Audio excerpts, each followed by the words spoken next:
Hello, hello, hello, Mr. Andy. Hi, Mr. Ida. Very good to see you. Very good to see you.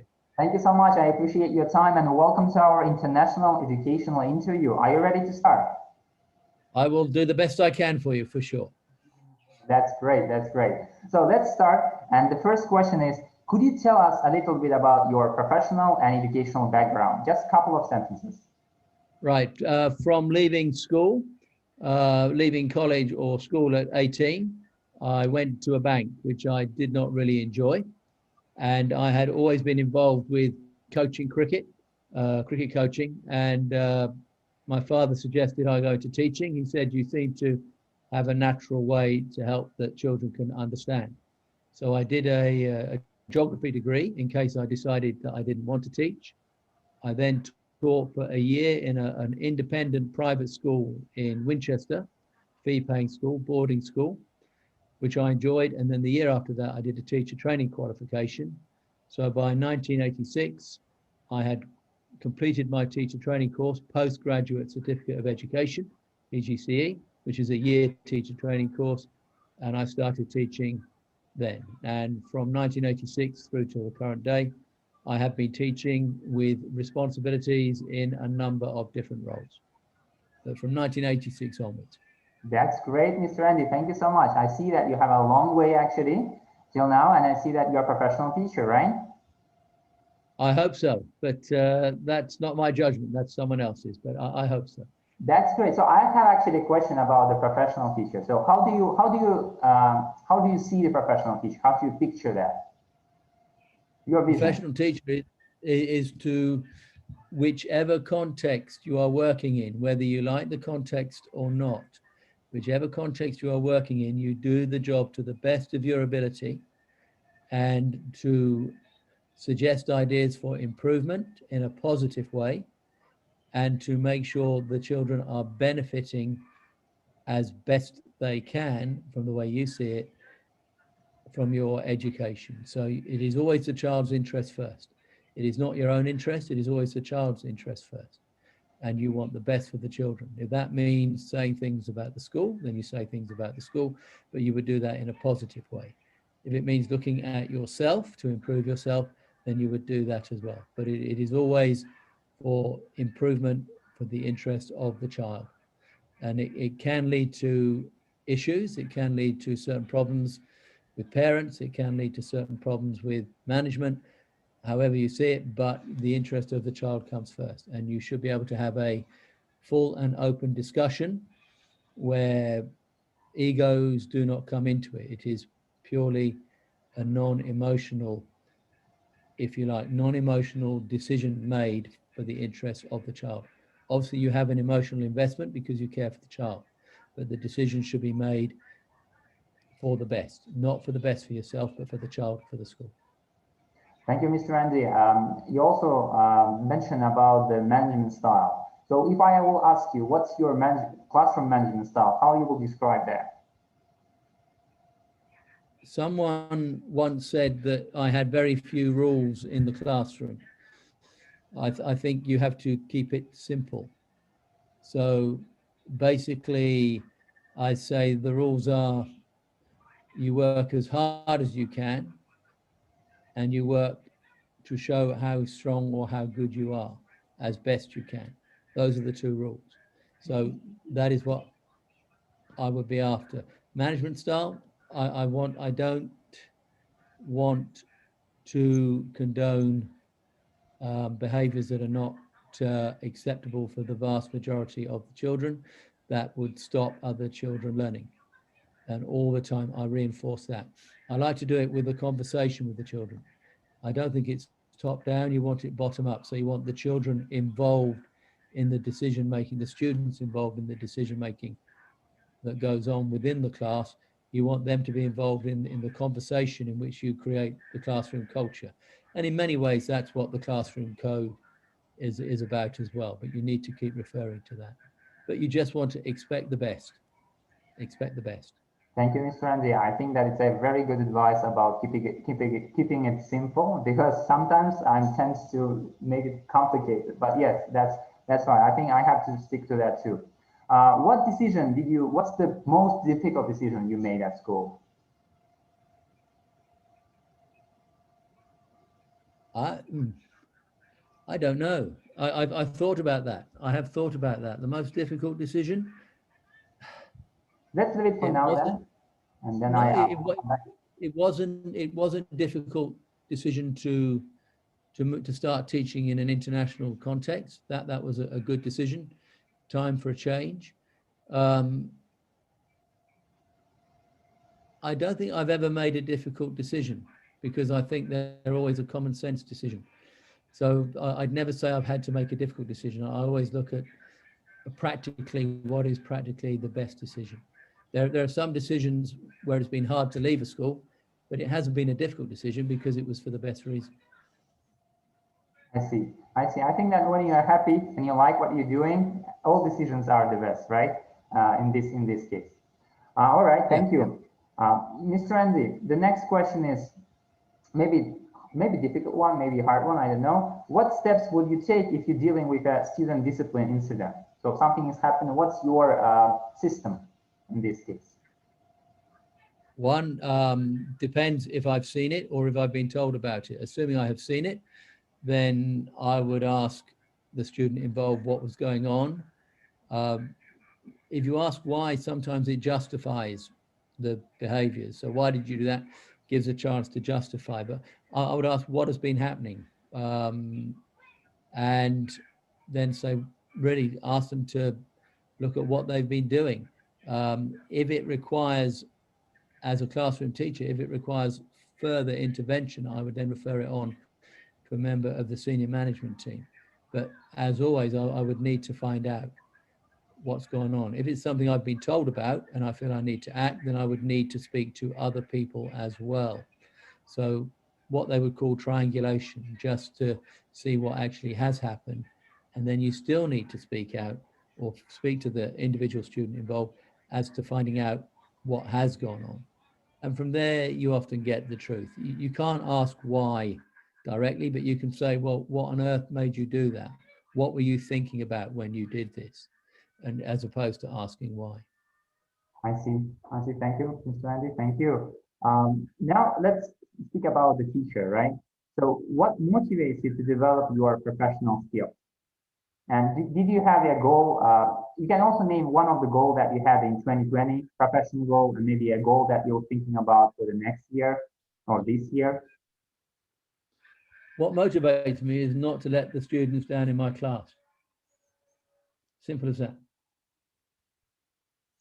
All right. It's not about my own personal development. It's to make sure I do as good a job as possible for the students in my class. It's nothing else than that. So if I see something that I think can improve on the way I teach, then I'm all for it. That's what motivates me. Will it improve the delivery of what I'm trying to teach?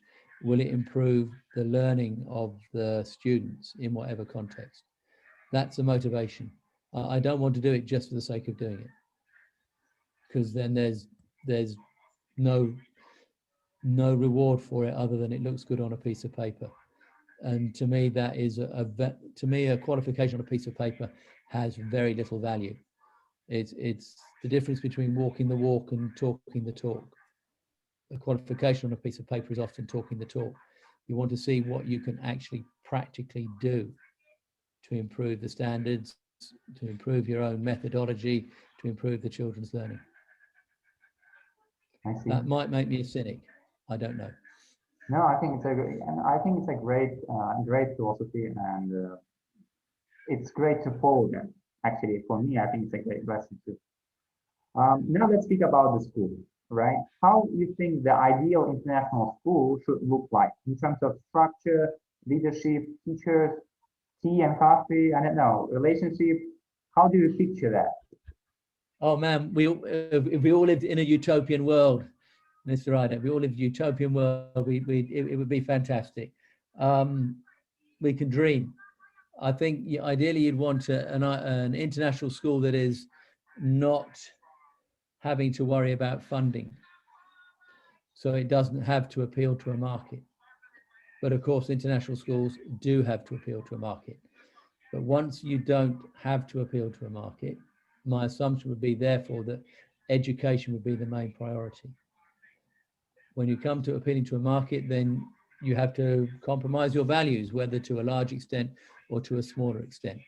Ideal would be a school that is looking to improve, what they would call continuous improvement, but a school that is looking to improve, a school that has stability, that is not forever changing, a school in which politics are not involved, so that you are solely concerned about the benefits of the school, a school in which the philosophy and the methodology is completely understood by parents, so that you do not have concerns about parents understanding what is happening, a school in which all teachers are working together to the best possible education, and a school in which the management is very clear in what they want and not having to respond. So they have their own path and vision and they're working along it. So once you have all that, then you can start implementing the practice that you need. Then you can start purchasing the resources that you need, and you are very clear in what you're aiming towards. Then once you have stability, then you can start looking as well to improvement. But you need that very solid foundation. Philosophy has to be clear, the buy-in from all stakeholders, parents, management, the autonomous body has to be very, very similar. The vision has to be shared. Then you've got the resourcing. So financial, no financial worries, but that's cloud cuckoo land, Ida. It doesn't work like that. Every school has to compromise on what it needs to do. I see. I see, Mr. Andy. Yeah, we can dream, right? I think that it's achievable at this. I think, yeah, anyone has their own idea of work, and when we talk about the school, I think it's the best thing for students, right? And the teachers too, Yeah. at the same time. Yeah, I mean, for me, I'd like to see a balance between the academic and the creative. I'd like to see sport, PE given a lot of time within the curriculum. I'd like to see the creative side given a lot of time in the curriculum, the arts, the music, but you should still be aiming for academic excellence. And by that, I mean, not just the A's and the B's, but excellence for each child according to their ability. So that there needs to be a good balance. Mr. Andy, now I have to ask you this next question. Have you ever thought of being a principal or director of the school? And if yes, why? I have been a principal of a school, and I have been a deputy principal of a school. I'm too soft. I'm too soft, Ida. I'm too idealistic. I'm too easygoing. So I was an acting principal of a school for 18 months, and we went through the UK Ofsted inspection. We had a good report. And then I was a principal for a year. I didn't like it. So I then became deputy principal at a different school again. And then I decided to teach abroad. What strikes me about teaching abroad is there is no real middle management structure. You are either administration or you are teachers. So that the management structure is very different than I was used to teaching in the UK. To be principal, you have to have a very strong mind, which I haven't got, and you need to be able to leave the work at work. You make your decisions and you know you are doing it for the best reasons. You don't overthink, you don't over worry. You have to be able to leave that behind and say, yeah, I've done as best I can, move on. I think it takes a certain character. I see. I see. Yeah, so maybe it's not for everyone. Maybe I have to change my plans. You'll be fine, but just don't overthink. Don't overthink, and just whatever decision you make sure it is balanced and for the benefit of the school. I see. Mr. Andy, now I have to ask you a question, not only for me, but maybe what advice or suggestion will you give to a new, fresh dream teacher who just stepping inside the international world teaching? Enjoy it. Enjoy the advantages that teaching internationally brings. The school might not be the best, the organization might not be the best, but make the best of your opportunities. Work hard to make sure the children are making progress, but take advantage of the opportunities to travel, to meet new friends, to experience different cultures. So you work hard, but you enjoy the fruits of it, because if you stay in your own country, speaking from the UK, of course you'll make friends. But having gone internationally, my world has broadened immensely. So I say, whatever the situation, enjoy and remember how lucky you are to have a job, and somewhere, if you like, back home you can go to if things don't work out. So enjoy it and make the most of it. Make your new friends. Meet many different opportunities. Learn as many new things as you can. Be open-minded, for want of a better word, but just enjoy it as much as you can. Mr. Andy, any book or article about teaching and education that you can suggest to read or will influence our vision about education? Is there anything that pops out in your mind? Yeah, I read a book called 1 out of 10. 1 out of 10. And 1 out of 10. And it was about a political advisor to Tony Blair, who was the British Prime Minister at the time. And he left his job to become a teacher. And it was his reflections on teaching. And there are some very interesting points he made, not just for teaching, but for understanding the world in which we live. And he said he realized how difficult the job was. He'd lined up many high-powered speakers to speak to the sixth formers of the college, to show what opportunities there were available to them. He thought it would be really interesting. And he said they weren't interested. He said there was a big disconnect between what he thought was interesting and what the pupils found interesting. He said you need to understand the pupils first. And then the other point he made was that you would think that the Prime Minister was the most powerful person in the country. He said, but in fact, he's the least powerful person in the cabinet. And it's the same for a head teacher, because by the time the information gets to them, it has already been filtered by 2 or 3 people. So they don't always get a clear picture of the information. So as a head teacher or as a manager, you actually need to go out into the school, get into the school, look around and see what's going on. Don't rely on reports from other people. Those were 2 of the lessons that I picked up. It wasn't an educational book, but it was about a person who'd left a very high-powered job to become a teacher, and his understandings of the differences and the similarities. 1 out of 10. I can't remember who it's by now, but an interesting read. Thank you, Mr. Andy. I think I will look for that book. The last question that I would like to ask you, how do you picture your 70s, 80s? So this question is related to every teacher about their philosophy. Would you like to teach? Would you like to be a mentor? Would you like to be a beekeeper? So. Right. I think I would just like to, 70s and 80s, I'm lazy, Ida. I'm a frustrated beach bum. I would just like to be walking around in shorts, flip-flops and a t-shirt. You know that. But so I think the 70s and 80s, at that age, if I can still be out and about and mobile, enjoying the walking and whatever, I would love to do that. I would just want to enjoy, I think I've worked hard. I would just want to enjoy the downtime. Of course, I would probably still be watching the cricket and seeing the local Colts come through. If I could help with that, I would do. But to be honest, for me, 70s, 80s, done. I want to enjoy the autumn of my life before the winter descends. I want to enjoy the autumn. I see. I see. Thank you so much, Mr. Andy. Thank you for this educational interview. And maybe any question that I would like to ask you, and you think about the question that you would like to answer. Right.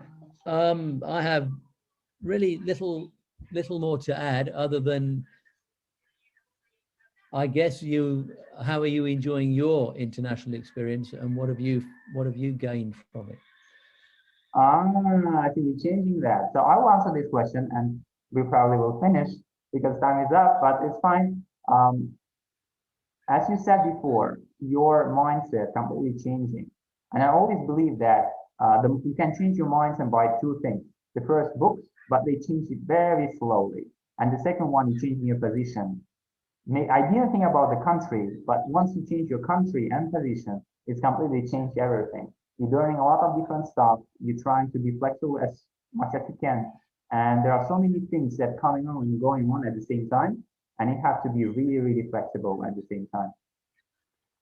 I think that I will benefit it when I were in my 70s. So we will see. We will see. So we will meet our autumn together, I guess, Mr. Andy. I wish I would be around to see it, Ida, but let me know one way or another. Yeah, it would be good. Interesting to hear. Interesting to hear. Thank you so much. Thank you so much for the interview, Mr. Andy. I wish you all the best and see you soon. I hope so. Look forward to catching up, Ida, for sure. A pleasure, and I hope it's helped. Anyway. Thank you. Goodbye, Mr. Andy. Thank you. Goodbye, Mr. Ida. Thank you.